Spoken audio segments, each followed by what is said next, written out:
اعوذ باللہ من الشیطان اللعین الرجیم بسم اللہ الرحمن الرحیم الحمد للہ رب العالمین الصلاة والسلام علی اشرف الانبیاء والمرسلین وعلی آلہ طیبین الطاہرین المعصومین الذین اذہب اللہ عنہم الرجس وطہرہم تطہیرا اللہم صل علی محمد وآل محمد اللہم اخرجنا من الظلمات الوہم واکرمنا بنور الفہم اللہم افتح علینا ابواب رحمتک وانشر علینا خزائن علومک برحمتک یا ارحم الراحمین۔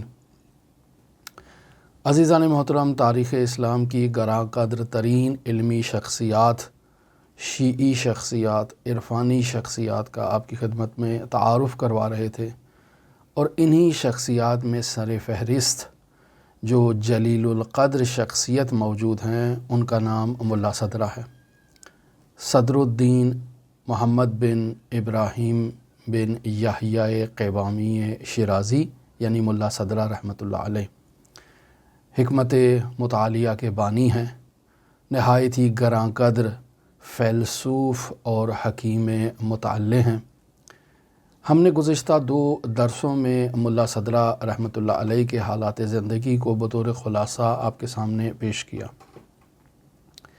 بیان ہوا تھا کہ آج ہم ملا صدرہ رحمۃ اللہ علیہ کو شیعہ علماء کی نظر میں آپ کے سامنے بیان کریں گے، اور در واقع ہم نے متاخر علماء کا انتخاب کیا ہے، جن میں سر فہرست مرحوم امام خمینی رحمۃ اللہ علیہ ہیں۔ مرحوم امام خمینی رحمۃ اللہ علیہ کے علاوہ مفسر عظیم الشان قرآن علامہ محمد حسین طباطبائی رحمۃ اللہ علیہ ہیں، شہید مطہری ہیں، مرحوم آیت اللہ تہرانی ہیں، جلال الدین آشتیانی ہیں، رہبر معظم انقلاب اسلامی ہیں۔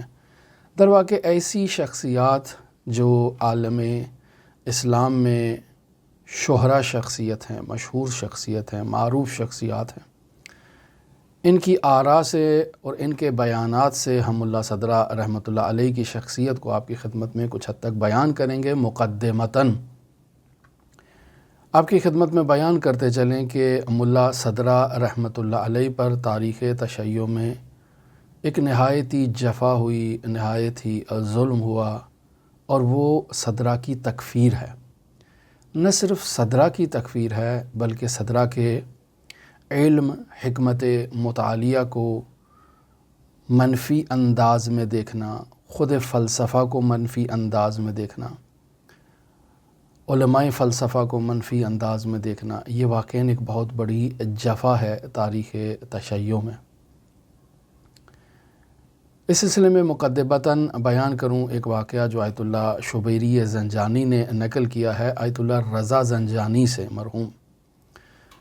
آیت اللہ بیان کرتے ہیں کہ میرے پاس ایک شخص آیا اور آ کر وہ مجھ سے تقاضا کرتا ہے کہ میں آپ کے پاس ملا ہادی سبزواری کی کتاب منظومہ سبزواری کو پڑھنا چاہتا ہوں۔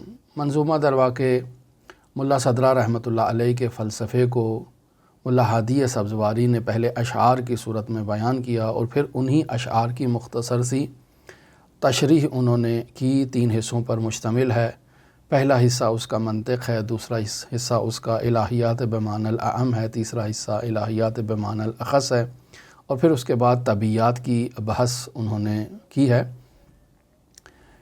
تو آیت اللہ زنجانی کہتے ہیں کہ میں نے اس شخص سے کہا کہ میں نے منظومہ نہیں پڑھی ہے، لہذا جو کتاب میں نے خود نہیں پڑھی وہ آپ کو کیسے پڑھا سکتا ہوں۔ البتہ میں نے اپنے والد بزرگوار سے شرح اشارات کو پڑھا تھا، اگر آپ وہ چاہتے ہو تو وہ آپ کے لیے میں بیان کر دیتا ہوں، لیکن منظومہ میں نے نہیں پڑھی ہے۔ لیکن اگر آپ منظومہ ہی پڑھنا چاہتے ہیں تو جاؤ آغا خمینی کے پاس اور ان سے جا کر منظومہ پڑھو۔ وہ شخص مجھے کہتا ہے، یعنی آیت اللہ زنجانی کو کہتا ہے کہ آغا خمینی منظومہ نہیں پڑھاتے ہیں۔ تو آغا زنجانی تعجب کرتے ہیں کہ آغا خمینی تو حوزہ علمیہ میں فلسفہ پڑھایا کرتے تھے، وہ منظومہ کیوں نہیں پڑھا رہے ہیں؟ میں نے ان سے سوال کیا، اس شخص سے۔ تو وہ شخص کہتا ہے کہ علماء نے فلسفے کو تحریم کر دیا ہے، لہٰذا آغا خمینی نے فلسفہ پڑھانا چھوڑ دیا ہے۔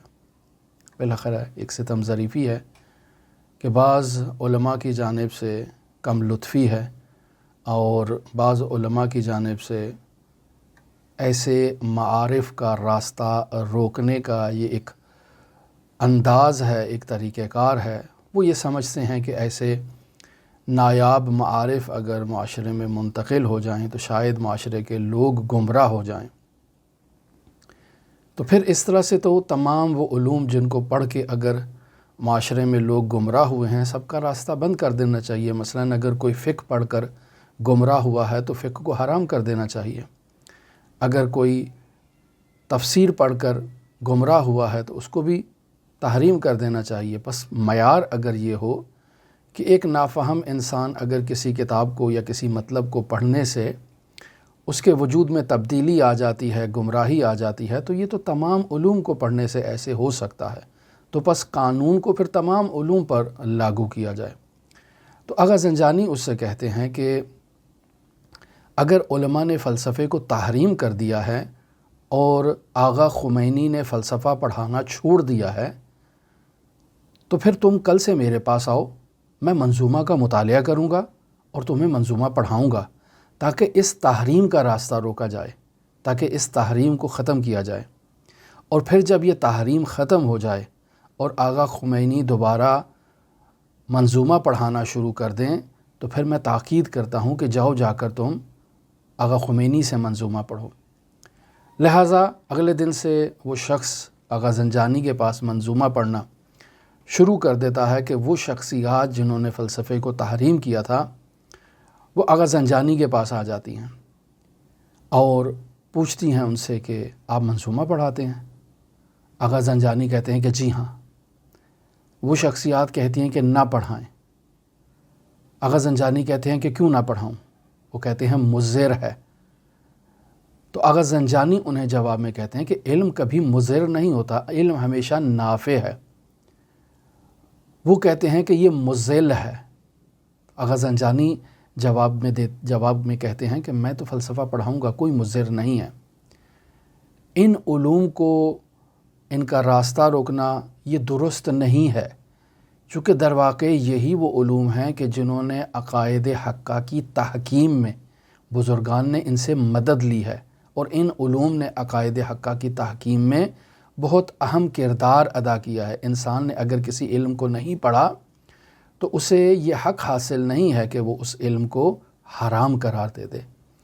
متاسفانہ بعض ایسے افراد جو خشک مقدس قسم کے شخصیات تھیں کہ جنہوں نے بعض گراں قدر نامی گرامی شخصیات پر بھی دباؤ ڈالا، فشار ڈالا، پریشر ڈالا، اور ان کے ذریعے سے ایسے گراں قدر علوم کو حوزہائے علمیہ میں پڑھانے سے ان کا راستہ روکا۔ بیان ہو چکا مفسر عظیم الشان قرآن علامہ محمد حسین طباطبائی رحمۃ اللہ علیہ کے حالات زندگی میں بھی کہ وہ فلسفہ پڑھایا کرتے تھے۔ مرجعیت وقت زمان کو لوگوں نے جو ہے وہ شخصیات نے، علماء نے ان پر فشار ڈالا، ان پر دباؤ ڈالا کہ اس کا راستہ روکا جائے۔ انہوں نے فلسفے کو تحریم کیا، علامہ مفسر قرآن کو فلسفہ پڑھانے سے منع کر دیا۔ وقت کے نامور خطیب آتے ہیں، آ کر کہتے ہیں مرجعیت عظمیٰ سے کہ آپ نے یہ کیا کر دیا ہے، ان کو پڑھانے دیں، یہ ایک علم ہے جس کی حوزہ علمیہ کو ضرورت ہے۔ مرجعیت عظمیٰ نے کہا کہ میں کیا کروں، یہ ماحول ایک ایسا بن جاتا ہے حوزہ علمیہ کا کہ مجبوری ہے۔ تو وہ نامور خطیب تہران گئے اور تمام مارکیٹ میں موجود مجلات، آرٹیکلز، کتابیں، تمام جو دین مبین اسلام کی مذمت پر مارکیٹ میں موجود تھیں، سب کو جمع کیا اور لا کر مرجعیت عظمیٰ کے سامنے رکھ دیا کہ ٹھیک ہے، اگر آپ فلسفہ پڑھنے کو جو ہے وہ منع کر دیا ہے آپ نے حوزہائے علمیہ میں، اور طالب علم کو اس عظیم علم سے روک دیا ہے، تو یہ کتابیں ہیں، اب ان کا آپ جواب دیں۔ پھر مرجعیت عظمیٰ نے ان کتابوں کا مطالعہ کیا اور پھر اس کے بعد کہا کہ ٹھیک ہے، مفسر قرآن علامہ طباطبائی فلسفہ پڑھا سکتے ہیں۔ تو عزیزان محترم، تاریخ اسلام میں ایسے فراز و نشیب گزرے ہیں جو خود صدرہ کی زندگی میں بھی بہت زیادہ تھے۔ صدرہ کے صراحت لہجہ کو، اختلاف دیدگاہ کو، جو وہ نظریات، جو مشہور نظریات کے مد مقابل ایک نظریہ پیش کرتے تھے، اور لوگ جو اس مشہور نظریے سے ناواقف ہوتے تھے، غیر مانوس ہوتے تھے، فوراً اس کا انکار کر دیتے تھے، فوراً مقابلے کے لیے آ جاتے تھے، فوراً جو ہے وہ راستہ روکنے کے لیے طعن کرنا، نفرین کرنا، برا بھلا کہنا، برائی کرنا، غیبت کرنا، تہمتیں لگانا، اس قسم کی چیزیں کہ صدرہ کو مجبور کیا گیا، کہ صدرہ کو اصفہان سے نکال دیا گیا، صدرہ کو شیراز سے نکال دیا گیا، صدرہ کو اس قدر مجبور کر دیا گیا کہ وہ کہک کے علاقے میں جا کر 15 سال انہوں نے قیام کیا۔ اور آج صدرہ کی کاوشیں یہ ہیں کہ ان تمام لوگوں کا نام کسی کو معلوم نہیں ہے، کوئی ان کا نام لینے والا نہیں ہے جنہوں نے صدرہ کے حق میں جفا کی، لیکن صدرہ کا فلسفہ 300 سال سے حوزہائے علمیہ میں باقاعدہ پڑھایا جا رہا ہے۔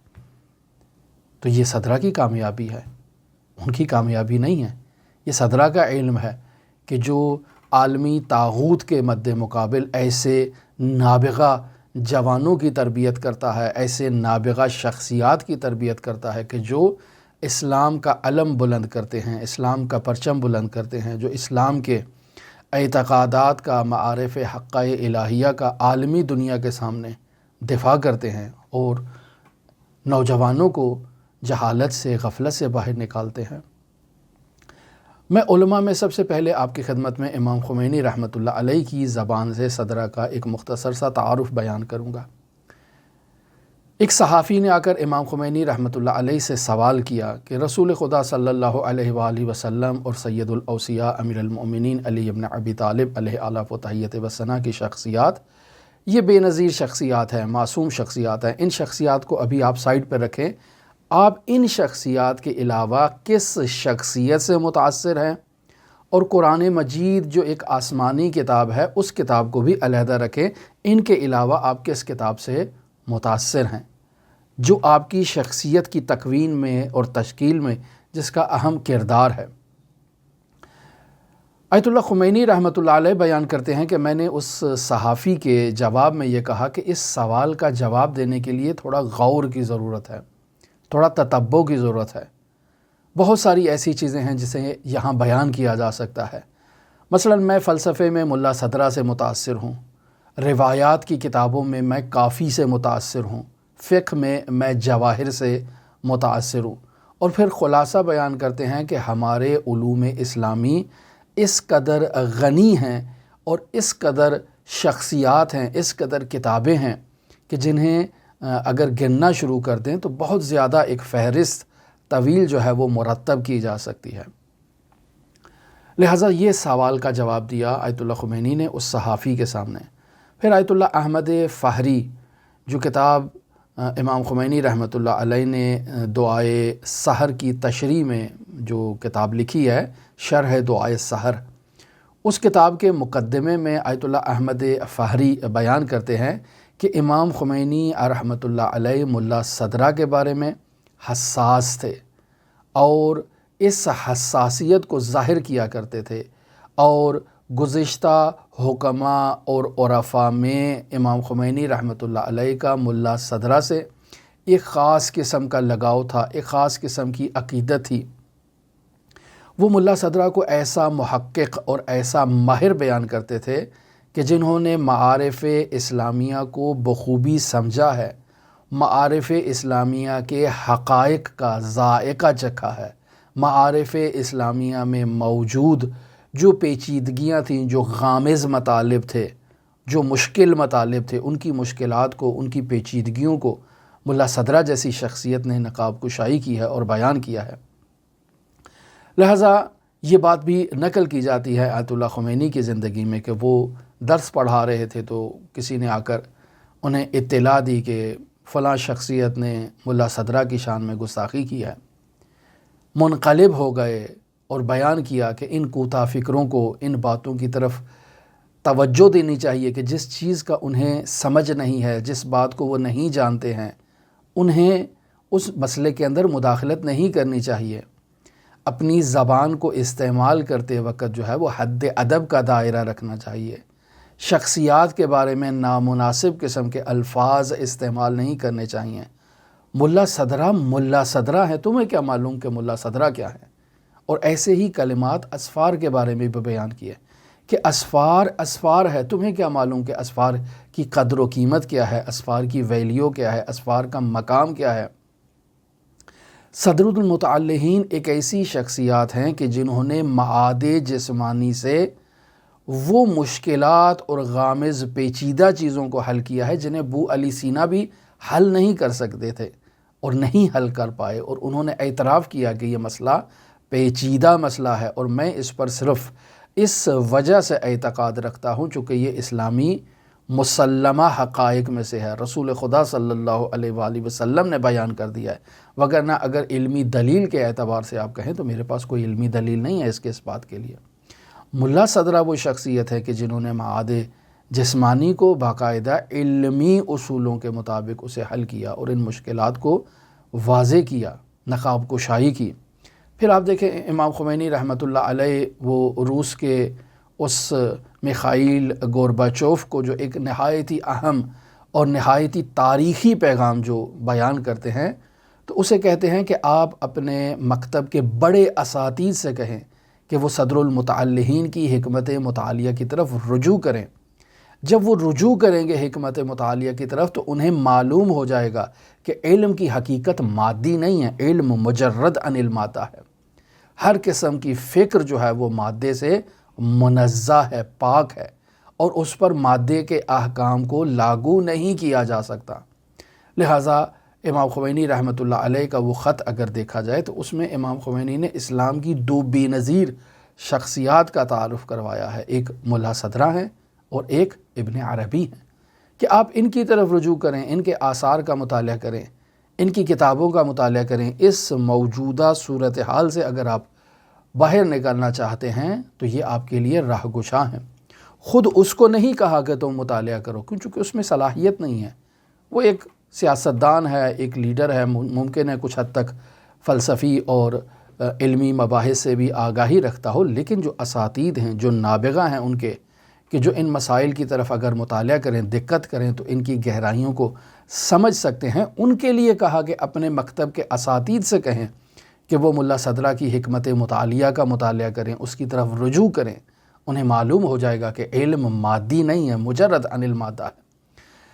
لہٰذا امام خمینی رحمۃ اللہ علیہ کشف الاسرار میں ملا صدرہ کے بارے میں بیان کرتے ہیں کہ محمد بن ابراہیم شیرازی فلاسفہ الہی میں ایک عظیم انسان ہیں، انہوں نے قواعد الہیہ ربانیہ کو بیان کیا ہے اور باقاعدہ وہ ان قواعد الہیہ کے موجد ہیں، بانی ہیں۔ وہ فلسفہ میتافزک یا مافوق طبیعت جو حکمت ہے اس کے وہ مجدد ہیں، اس کے وہ بانی ہیں۔ ملا صدرہ وہ شخصیت ہیں جنہوں نے مبدا اور معاد کو جو اسلامی تعلیمات میں ایک ناقابل انکار حقیقت ہیں اور یقینیات میں سے ہیں، ملا صدرہ نے انہیں عقلی دلائل کے ذریعے سے بیان کیا ہے، اور معاد جسمانی پر ملا صدرہ رحمۃ اللہ علیہ نے عقلی دلائل دی ہیں۔ ملا صدرہ رحمۃ اللہ علیہ نے ان پیچیدگیوں کو حل کیا ہے جنہیں حل کرنے سے شیخ الرئیس ابو علی سینا قاصر تھے۔ علم الہی کے بارے میں جو شیخ الرئیس کے اعتراضات تھے، ان اعتراضات کا ملا صدرہ نے جواب دیا ہے۔ انہوں نے شریعت مقدسہ مطہرہ اسلامیہ کو حکمت الہیہ کے ساتھ امتزاج دیا ہے، مکس اپ کیا ہے۔ امام خمینی کہتے ہیں کہ میں نے مکمل صدرہ کے فلسفے کی جانچ کی ہے، دیکھا ہے، مطالعہ کیا ہے، پڑھا ہے، سمجھا ہے ان حقائق کو، اور خود صدرہ کے بلند پایا معارف کو جو ہے وہ میں اس کا معترف ہوں، لیکن لوگ ان جو ہے وہ گراں قدر معارف سے جو لوگ قاصر ہیں وہ صدرہ کا انکار کر دیتے ہیں، صدرہ کی شان میں گستاخی کر دیتے ہیں۔ ہماری دعا ہے کہ خداوند متعال مرحوم ملا صدرہ کے درجات کو عالی و متعالی قرار دے۔ دعا گو ہیں مؤمنین دنیا جہان میں جس کونے میں بھی آباد ہیں، اللہ انہیں آباد و شاد رکھے۔ جو مومنین بیمار ہیں اللہ انہیں شفاء کاملہ عاجلہ کلیہ عطا فرمائے۔ جو بے روزگار ہیں اللہ انہیں روزگار عطا فرمائے۔ جو پریشان حال ہیں اللہ ان کی پریشانیوں کو دور فرمائے۔ جو عرضی و سماوی بلاؤں میں اور مصیبتوں میں گرفتار ہو چکے ہیں اللہ ان کو نجات عطا فرمائے۔ جو ظالمین کے ظلم کے چنگل میں پھنس چکے ہیں اللہ انہیں ظالمین سے نجات عطا فرمائے، ظالمین کو نیست و نابود فرمائے۔ اللہ تبارک و تعالی ہمیں علمی آثار کو سمجھنے کی، بیان کرنے کی، منتقل کرنے کی، نشر و اشاعت کرنے کی توفیق عطا فرمائے۔ اللہ ہمیں جو جمود فکری ہے اس سے نجات عطا فرمائے۔ اللہ کی بارگاہ میں دعا گو ہیں حضرت صاحب العصر والزمان منجی عالم بشریت کے ظہور میں تعجیل فرمائے، ہمیں حضرت کے اصحاب و آوان و انصار میں شمار فرمائے۔ آپ تمام عزیزان کے لیے امام رعوف علی ابن موسیٰ رضا کی نورانی بارگاہ میں نائب الزیارہ بھی ہیں اور دعا گو بھی ہیں۔ اللہم صلی علی محمد و آل محمد وعجل فرج قائم آل محمد۔